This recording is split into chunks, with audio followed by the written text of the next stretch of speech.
Kembali bersama dengan kami dalam Coffee Talk. Masih bersama dengan Bunda Raihana di sini.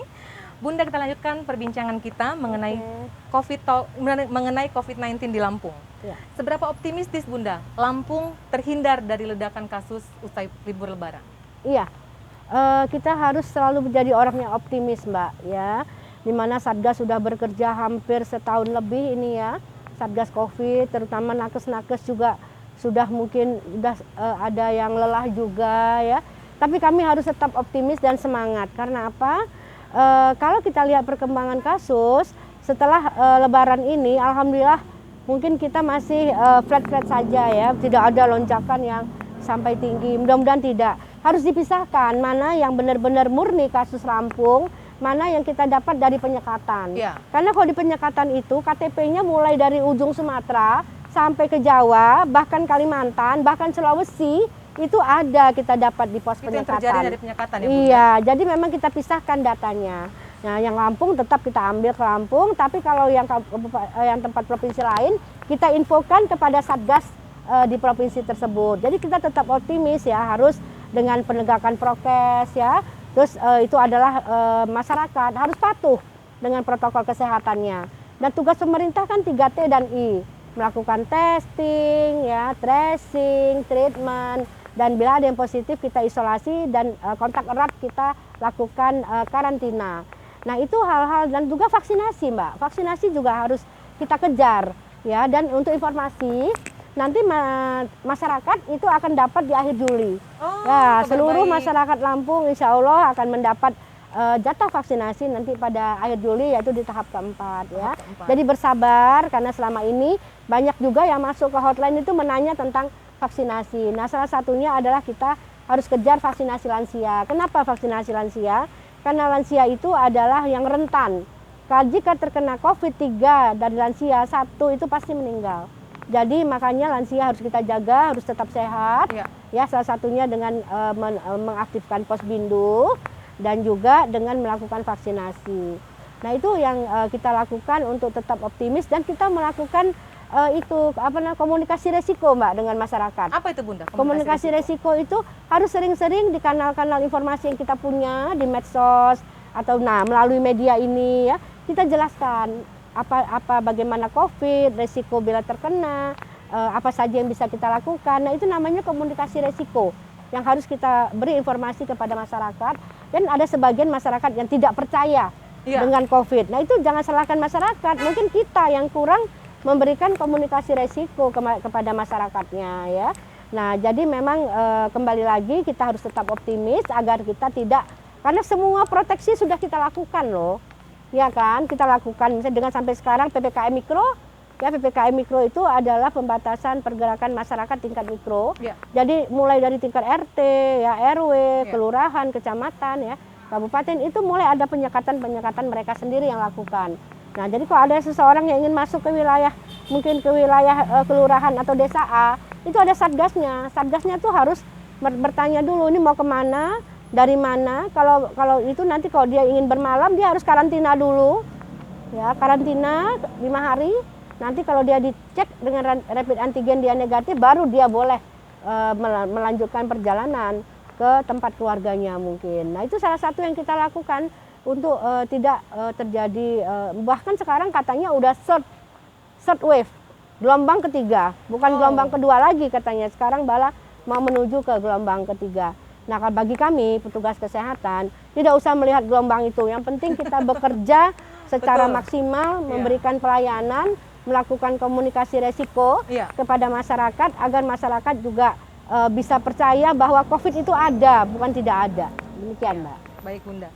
Bunda, beberapa waktu lalu Menkes menuding ada beberapa daerah yang sengaja memperkecil sampel COVID-19 untuk mempertahankan prediksi zona hijau. Tentu Lampung tidak termasuk dalamnya ya, Bunda? Insya Allah tidak. Bagaimana semangat transparansi data di Lampung untuk menangkis anggapan tersebut? Ya, tentu kami melakukan koordinasi, terutama kita Dinas Kesehatan Provinsi dengan Kabupaten Kota.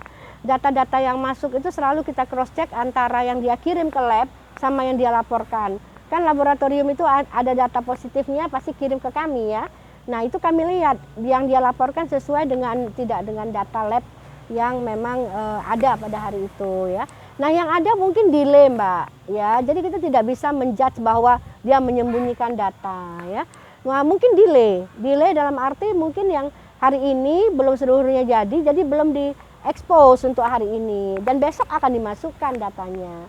Jadi insya Allah kalau di Provinsi Lampung kita koordinasinya cukup baik, kita lakukan verifikasi juga kepada data-data itu dan insya Allah tidak terjadi seperti yang dituding oleh Menkes tersebut.